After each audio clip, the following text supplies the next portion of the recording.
Gue ketemu suatu data yang menarik terhadap 100 orang terkaya di dunia, yaitu keterampilan apa aja yang mereka punya sebelum mereka itu akhirnya menjadi orang-orang terkaya di dunia. Dan mereka kaya bukan karena jadi influencer, bukan karena jadi YouTuber, bukan karena jadi motivator. Dan gue tahu pasti kalian berpikir, oh ya udah kalau gitu tinggal gue tiru, habis itu gue bakal jadi orang terkaya.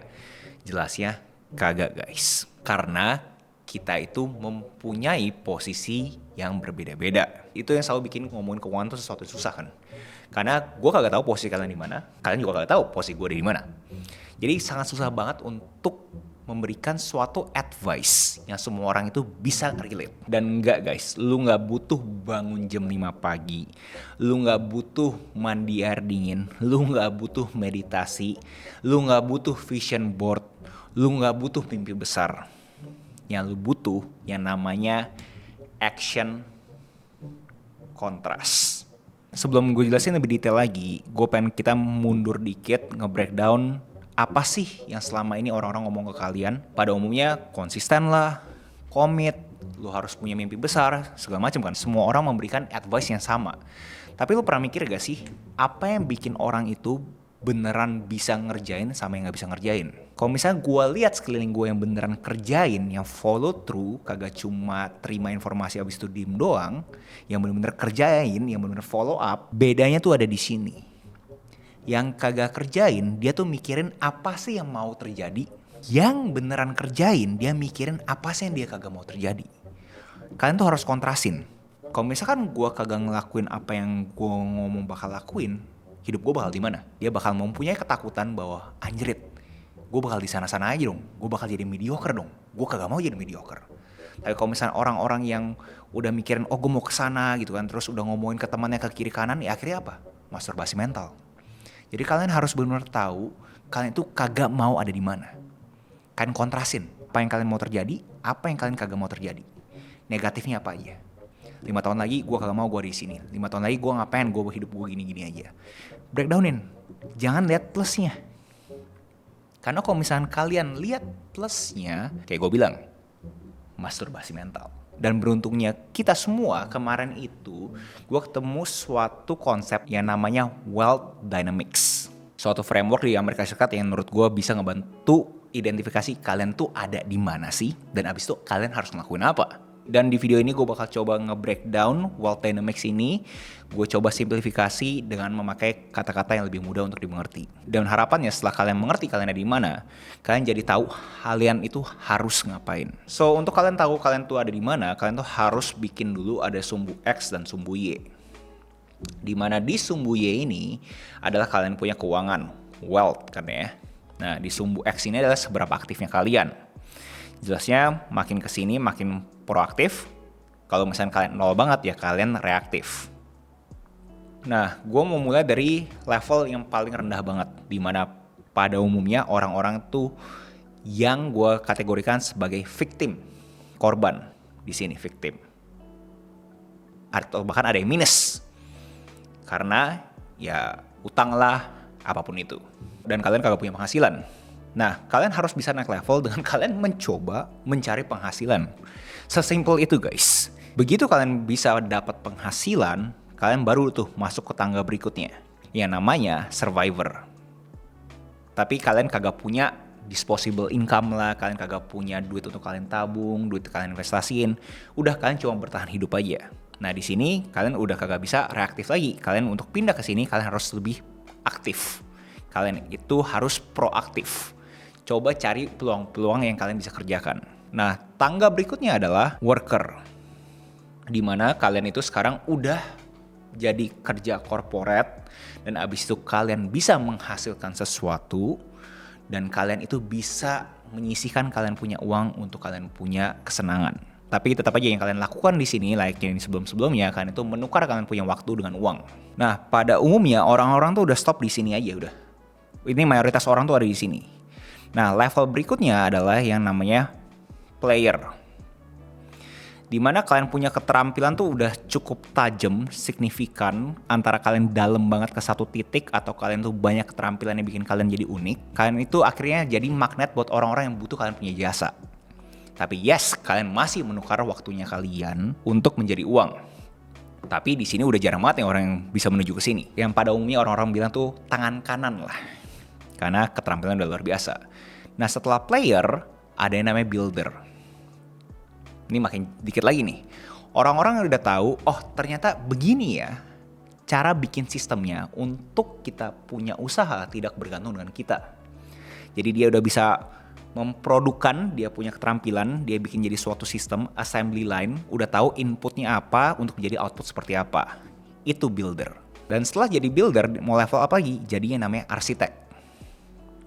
Dimana sebagai arsitek, dia udah tahu nih, untuk gue bangun suatu rumah, gue butuh barang apa, butuh orang seperti apa, yang punya keterampilan apa. Untuk akhirnya jadilah rumah. Nah begitu lu udah masuk ke sini, mulai nih lu punya waktu udah gak terkontekskan dengan uang. Uang lu udah mulai eksponensial. Jadi waktu lu mungkin cuma 2 jam, 3 jam, tapi uang lu udah ekstrim banget. Karena lu udah tahu nih apa sih yang harus terjadi. Nah berikutnya ada yang namanya itu sovereign. Nah sovereign ini kalian itu udah achieve lah. Kalian udah tahu siapa aja yang kalian butuhin. Jadi kan kalian di sini ya lagi berdiri di sovereign kan ya. Kan tahu arsiteknya siapa, buildernya siapa, playernya siapa. Kalian udah tahu tuh semua pemain-pemain, semua tangga-tangga yang kalian harus punya untuk kalian itu bisa kagak usah ada di bisnisnya kalian dan bisnis tersebut bisa running sendiri. Kalian tuh bebas mau ada dimanapun. Nah terakhir di level ke-8 yang namanya visionary. Orang-orang yang udah bisa lihat masa depan tuh bakal butuh seperti apa. Dia bakal memastikan dia itu mempunyai suatu sistem, suatu mesin yang bisa ngebantu dia itu menuju masa depan tersebut. Dia menciptakan masa depan. Dia create the demand. Nah, kenapa gue pengen sharing ini ke kalian? Kalian tuh harus tahu kalian tuh ada di mana.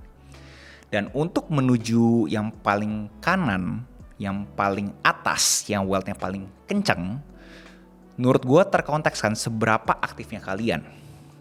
Jangan terkesan kayak seakan-akan, oh berarti begitu gue udah nyampe builder sama arsitek, udah hidup gue nyantai aja. Yes, kalian udah gak terkontekskan terhadap waktu yang harus kalian taruh di bisnis tersebut. Benar sekali, karena sudah ada orang-orangnya, sudah ada sistemnya. Tapi bukan berarti kalian itu sudah tidak aktif mencari kesempatan-kesempatan yang lain. Buat kalian yang udah ngikutin gue lama, kalian pasti tahu di sini yang paling kanan ini yang udah jadi arsitek, udah jadi sovereign, udah jadi visionary. Nah mereka tuh udah privilege-nya luar biasa. Yang bahasanya gue type 4 privilege. Dimana privilege-nya itu karena mereka tuh unik banget. Mereka udah ngelewatin ini semua, jadi mereka tahu nih apa sih yang harus gue coba kerjakan yang bisa gue create lagi untuk masa depan gue lebih ekstrim lagi, untuk bisa menjadikan diri gue suatu magnet untuk uang-uang datang ke gue. Nah, identifikasi nih kalian ada di mana. Dan gue yakin mayoritas dari kalian pasti adanya di sini. Kalian tuh pengen nih nyebrang ke player, atau bahkan kalian pengen nyebrang ke builder gitu kan ya. Nah, untuk kalian nyebrang ini, kalian itu harus bisa ngaca dulu kalian tuh udah cukup aktif belum. Nah, definisi aktif menurut gue jangan terlalu abstrak, konkretin. Dari selama kalian itu bangun tidur sampai kalian tidur lagi, setiap kali kalian buka mata, itu udah paling optimal belum? Pertanyaan kalian sendiri yang bisa jawab, gue kagak bisa jawab apapun. Kalian harus bisa tahu, kalian itu memaksimalkan kalian punya output atau tidak. Gue berani bikin suatu pernyataan, semua orang yang bisa nonton video ini, gak semua orang di dunia ini, tapi semua orang yang bisa nonton video ini, mempunyai kesempatan untuk bisa naik tangga ini sampai akhirnya ke tangga ke-8. Kenapa gitu? Karena kalian punya akses ke internet. Kalian aja bisa akses video ini, dengerin si Agus Leo Halim, si tukang bacot ini, yang bisanya cuma ngemeng doang, sampai detik ini, sampai menit ini. Berarti kalian punya waktu kan, untuk bisa mempertajam kalian punya pikiran, bisa mempertajam kalian punya keterampilan. Jadi semua orang yang nonton video ini, gue yakinkan kalian tuh bisa naik. Nah sekarang pertanyaan besarnya, begitu kalian udah identifikasi kalian tuh ada di mana, gimana cara naiknya bro? Keterampilan apa yang harus gue asah? Nah di sana gue pengen coba ngebuka data yang gue sharing ke kalian di awal video. Dimana data yang gue temukan tersebut, pas di breakdown 100 bilioner di dunia, US dollar, orang-orang terkaya ini, 30 dari mereka itu mungkin dapat dari warisan. 17 ini bikin bisnis sendiri. 53 sempat kerja buat orang lain. Pastinya kalian yang nonton video gue pasti juga pernah relate sama orang-orang ini dong. Ada 53 orang yang pernah kerja sama orang lain. Nah, apa sih mereka punya keterampilan?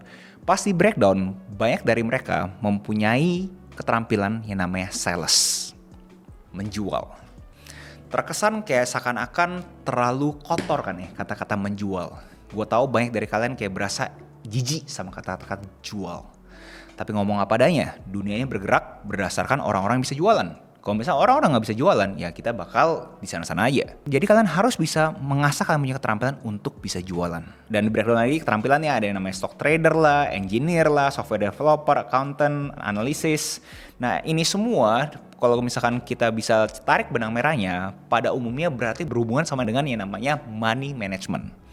Jadi semakin kalian ngerti keuangan, ngerti bagaimana caranya perusahaan itu membuat duit, membuat cash flow, semakin tinggi juga probabilitas kalian mempunyai keterampilan yang bikin kalian tuh unik, bisa naik level ke level 8. Jadi sekarang menurut gue bola ada di kalian. Gue udah kasih tahu peta untuk kalian itu identifikasi kalian di mana. Jadi kalian tahu kalian tuh harus aktif seperti apa. Dan gue juga kasih tahu dari data orang-orang terkaya di dunia, mayoritas dari mereka ngerti yang namanya duit.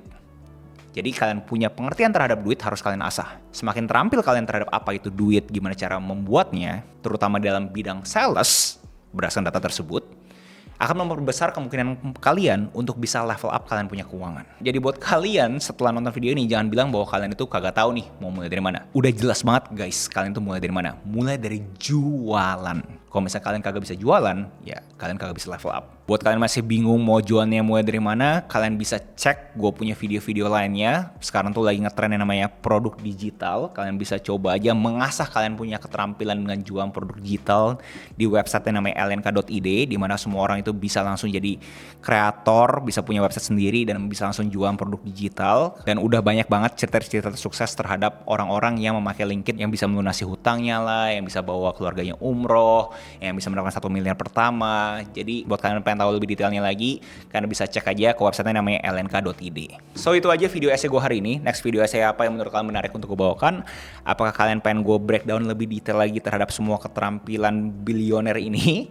Tapi ya sekali lagi kalau ditanya utamanya menurut gue ya udah khusus specifically kita ngomong sales aja. Walaupun kalau misalkan gue pengen breakdown lebih detail lagi sih, kalian tuh harus bisa gabungin sales tersebut ke diagram-diagram lain. Contoh di sini sales kan ya.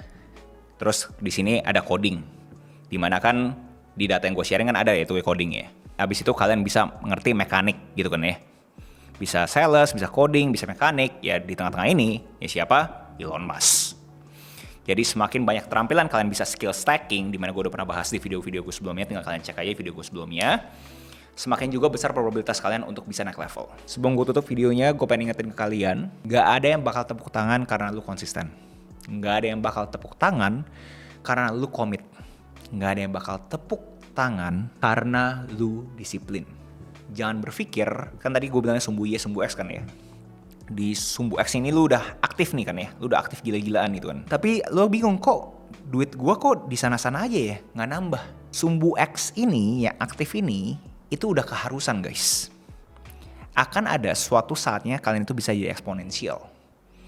Tapi kalian harus menunggu, harus sabar. Itu kenapa lu butuh ngerti banget tipe-tipe privilege yang manusia tuh harus punya untuk akhirnya dia bisa jadi level 8. Dimana kalau misalnya lu bisa dapat privilege dari lu punya keunikan, itu baru lu akhirnya bisa eksponensial. So itu aja video gue hari ini. Jangan lupa like, comment, subscribe, nyalain notifnya, share ke teman kalian, and I'll see you in the next video. Salam kreatif.